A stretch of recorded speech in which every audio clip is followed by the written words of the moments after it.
Hi, it's me, Jasmine, and I'm back for another video mga be. And today we're gonna reveal kung totoo ba talaga ang chismis, kung totoo ba na tong product na tong susi sa lahat ng ating mga paghihirap mga be, kung totoo ba na tong product na to in just a snap, in just a second, ay gaganda na tayo ng bonggang-bongga. Kung totoo ba na mahal ka niya. Oh, hindi ka makasagot kasi hindi ka sigurado. Mahal ka ba niya talaga? Kung hindi, hiwalayan mo na. Habang mas maaga pa. Charing! Okay, so bago natin umpisahan mga be, please make sure to subscribe to my channel and don't forget to click the notification bell para updated kayo sa aking videos mga be. And also if you have suggestions and requests, you can comment below. And if you enjoyed watching this video, you can click the like button as well. Okay? And also mga be, you can follow me in my Instagram, my Facebook, and Twitter accounts. That's Shimmers and Shadows. Ilalagay na lang namin yung link below para hindi kayo mahirapan. Okay? So tara na, umpisahan na natin.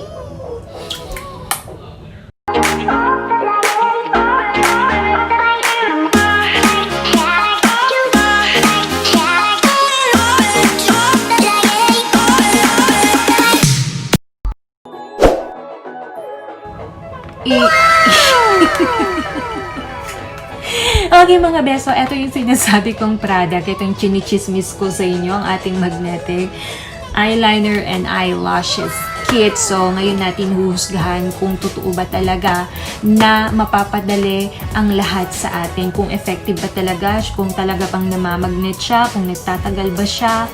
Yung ganun, ang dami nating question kasi nga diba, when it comes dun sa advertisement nila, talaga naman nakakaengganyo. Like, ganun lang, ganun andun na, tapos talaga, ganun andun na naman, diba? So, ngayon matatry natin kung gino-joke ba nila tayo o true lala naman yung mga sinasabi nila. Okay? Baka naman kasi joker sila, alam mo naman sila. Okay? So, sabi dito mga be, 6 pairs. O, hindi siya 7, hindi siya 8, hindi siya 5, hindi siya 10. So, 6. Okay? 6. 6. Ganon. At the back mga be, may nakalagay na tips, how to apply, how to remove. So, babasahin natin yung how to apply. So, sabi dito, carefully draw eyeliner line along with your eye shape. So, carefully daw, wag kang atat, wag kang magmadali para maganda yung outcome. Okay? So, bend your magnetic eyelash band to make it softer and perfect fit for your eye shape. So, bend.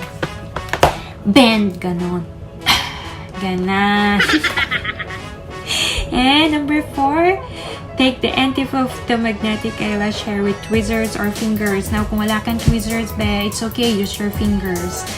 And put it above your real eyelash. Then make the magnets bend slowly close and connect with eyeliner line before it totally dried. So, bago pa man din mag-dry yung ating magnetic eyeliner, dapat na ilagay na natin ang ating magnetic eyelashes. So, yun na yun. Umpisahan na natin. Sobrang excited ako mga be. Matagal ko na kasi talagang gusto siyang subukan. So, this is the perfect time! Bubuksan na natin mga be. Oh, may nakalagay dito na expiration.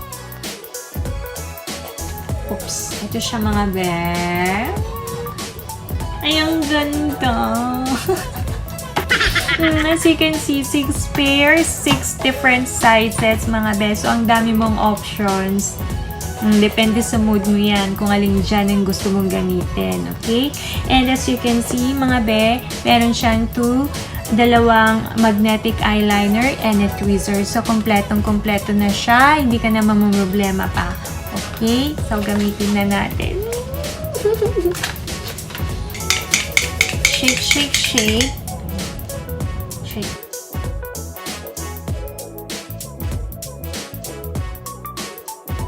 Madali siyang i-apply mga be.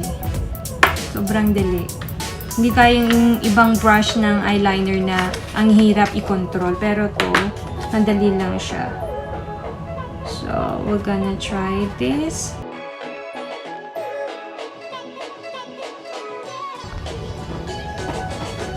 Okay.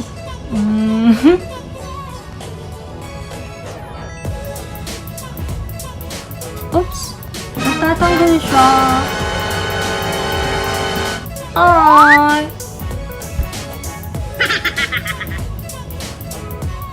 Ba't ganun? Take 2. Okay, so babawasan ko siya mga be kasi tumutusok siya dito na part. Sana naman hindi na matanggal. Ano ba? Nadidisappoint ako mga be ah. So, try ulit natin.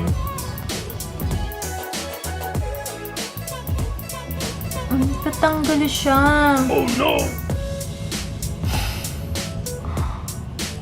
Ano ba? Okay, last. Pag di ba to effective, Diyos ko.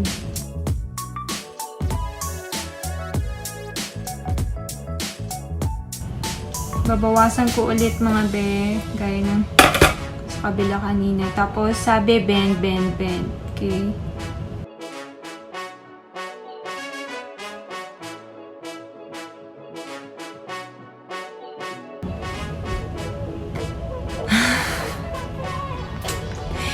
Yun. Ay, mga be, ganun pala yun.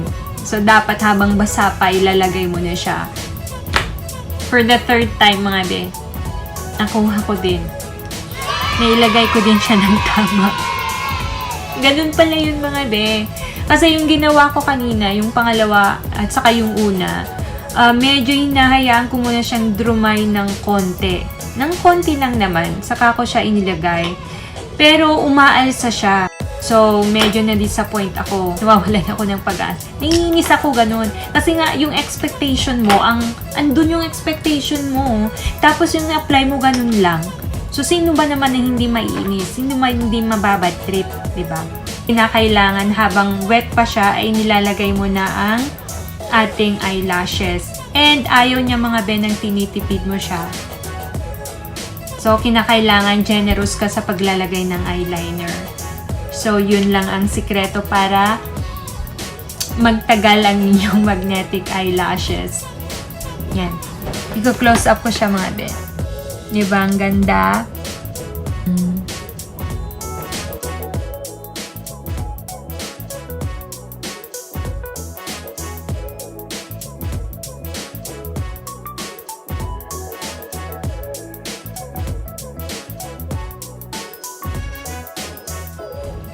Okay, so that's it for today's video mga be. See you again sa aking next video.